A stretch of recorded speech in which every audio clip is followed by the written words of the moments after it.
যিনি দুপুর থেকে ভারী বৃষ্টি দেওয়ার পরে এই মুহূর্তে অল্প বৃষ্টির মাধ্যমে আমাদেরকে একটু বসার সুযোগ করে দিয়েছেন। এই জন্য সবাই শুকরিয়া আদায় করি, আলহামদুলিল্লাহ।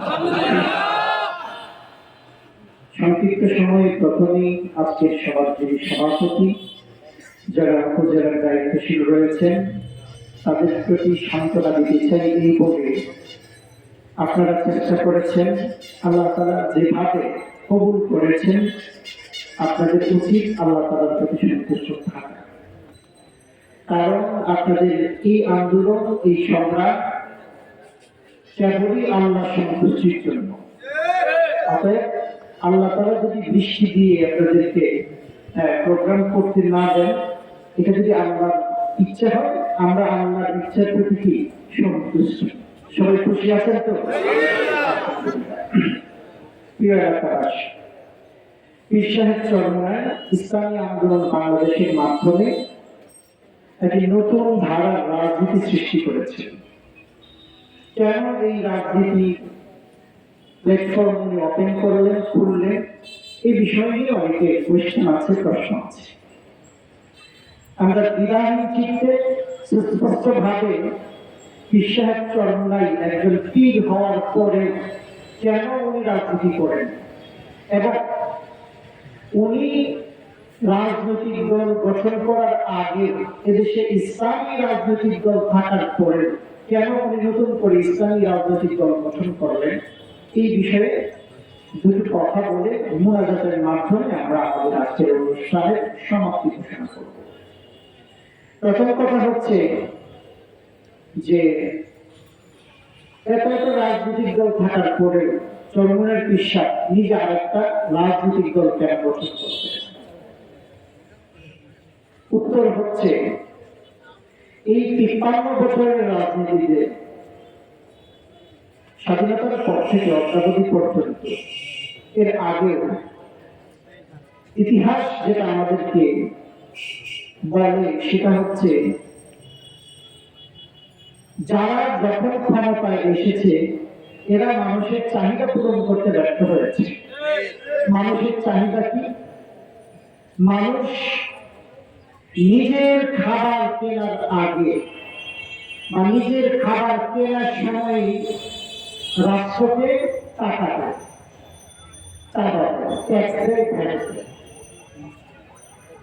এদেশের প্রত্যেক নাগরিক যে ভিক্ষা করে খায়, সেও কিন্তু রাষ্ট্রকে প্রতিদিন টাকা, প্রতিদিন। আপনি বলতে পারেন যে ভাই, রাষ্ট্রের কোষাগারে একজন ভিক্ষুক কিভাবে প্রতিদিন টাকা? একজন ভিক্ষুক যখন ভিক্ষা করে 10 টাকা দিয়ে রুটি কিনে দেয় এবং ট্যাক্সের মধ্য দিয়ে হিসাব করলে দেখা যায় এই রুটির প্রায় 7 টাকা সরকারের কোষাগারে চলে যায় অটোমেটিক। এটা আবার কিভাবে? রুটির মধ্যে ময়দা থাকে, রুটির মধ্যে তেল থাকে, রুটির মধ্যে লবণ থাকে। প্রত্যেকটা পণ্য থেকে সরকার ভ্যালু এডেড ট্যাক্স, যেটাকে বাংলায় বলে মূল্য সংযোজন কর, এর মধ্য দিয়ে সরকার আগেই টাকা নিয়ে যায়। প্রত্যেকবার আপনার থেকে যান, আপনি কিন্তু সরকারকে খাওয়ার আগে ভ্যাট পরিশোধ করেন, অর্থাৎ সরকারের কোষাগারে দেশের প্রত্যেক নাগরিক খাওয়ার আগেই টাকা জমা করে। ঠিক একজন ঠেলাওয়ালা, রিক্সাওয়ালা, সে যখন বিড়ি খায়, 10 টাকার বিড়ি কিনলে সেখান থেকে 8 টাকা 10 পয়সা সরকারের ফান্ডে জমা করে যায়। এভাবে দেখা যায় এদেশের তৃণমূল শ্রেণী তান্ত্রিক মানুষ সবাই কিন্তু সরকারের কোষাগারে টাকা দেয়। কিন্তু যে কারণে টাকা দেয়, সে কারণগুলো কি? রাষ্ট্র আপনার আমার চাহিদা পূরণ করবে অধিকার দিয়ে, কিন্তু জনগণ সেটা পায় না। জনগণ কিন্তু নিরাপত্তা চায়, নিরাপত্তা পায় না। জনগণ সম্মানের সাথে বাঁচতে চায়, এটা পায় না। যেমন যদি এই আপনার আমার টাকা হাসপাতালগুলি চলে, হাসপাতালের ডাক্তারদের বেতন আপনার আমার টাকায়, হাসপাতালের যে ক্লিনার তার বেতন আপনার আমার টাকায় হয়। কিন্তু হাসপাতালে গেলে আমরা তো চিকিৎসা ঠিক মতো পাই? আমরা যদি ভূমি অফিসে যাই, ভূমি অফিস, ওই ভূমি অফিসের যিনি অফিসার, যিনি কর্মকর্তা কর্মচারী, তার বেতন এদেশের ভিক্ষুকের টাকায় হয়, এদেশের ঠেলাওয়ালার টাকায় হয়, ভ্যানওয়ালা রিক্সাওয়ালা তার ধান করানোর টাকায় বেতন হয়। কিন্তু ভূমি অফিসে যাওয়ার সাথে সাথে একজন মানুষ, সে যত ভদ্র মানুষই হোক, শিক্ষিত মানুষ হোক, সে অপমানিত হয়, লাঞ্ছিত হয়। যদি ঘুষ করে 1 টাকার জায়গায় যদি 10 টাকা ঘুষ করে, একদিনের কাজ 1 বছরও সে করতে পারে। ঠিক তেমনি ভাবে পুলিশ প্রশাসন, এসপি, ডিসি, ওসি সব বেতনটা কিন্তু আপনার পকেটের টাকায়, কিন্তু এরা নিজেদেরকে রাজা মনে করে, আমাদেরকে ভিক্ষুক মনে করে। অধিকার দেয় না, বরঞ্চ আমাদের সাথে এরা চাকরের মতো আচরণ করে। এভাবে যদি আমরা বিশ্লেষণ করি, দেখা যাবে আমরা চাঁদাবাজি চাই না, কিন্তু দেশে চাঁদাবাজি হয় কিনা? আজকে অটোওয়ালা, সিএনজিওয়ালা ভাইরা আছে, প্রতিদিন চাঁদা দেয়। প্রশাসনকে চালাবেন, গোয়েন্দা মাস্টারদেরকে, দলীয় লিডারদেরকে, ইসলামী আন্দোলন বাংলাদেশের প্রত্যেক নেতাকর্মী আল্লাহকে ভয় করে, তাদের জীবনে নীতি আদর্শ লালন করে, পালন করে।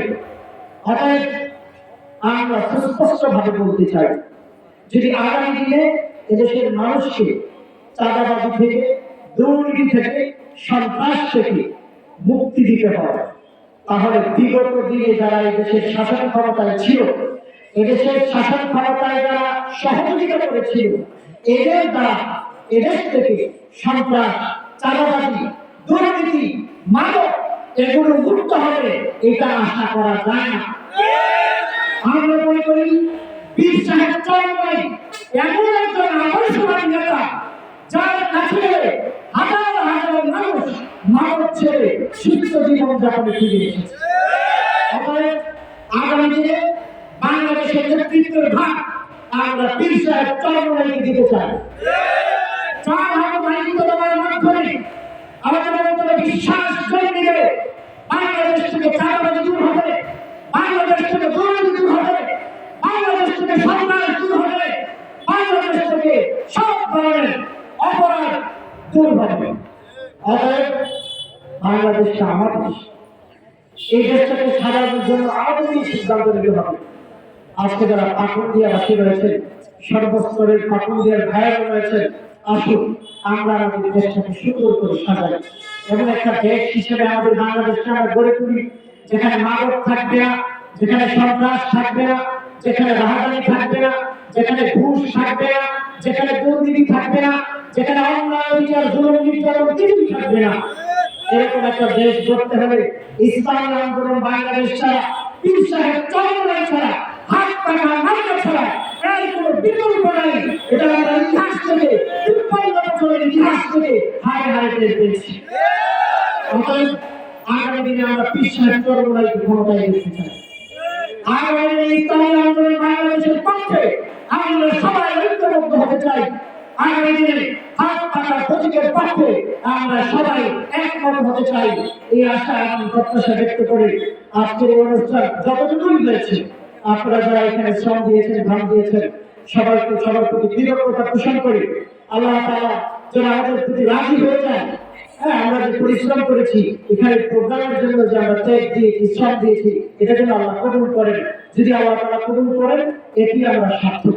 আল্লাহ তাআলা আমাদের বাংলাদেশ থেকে সন্ত্রাস, দুর্নীতি, মাদক, অনাচার, অধিকার, জুলুম দূর করে দেন এবং এরকম একজন নেতা আমাদের বাংলাদেশের নেতৃত্বে নিয়ে আসুন, যার মাধ্যমে এদেশের মানুষ তার আশা আকাঙ্ক্ষা পূরণ করতে পারবে। এই প্রত্যাশা, এই আশা ব্যক্ত করে আমি আমার সংক্ষিপ্ত আলোচনা এখানে শেষ করছি।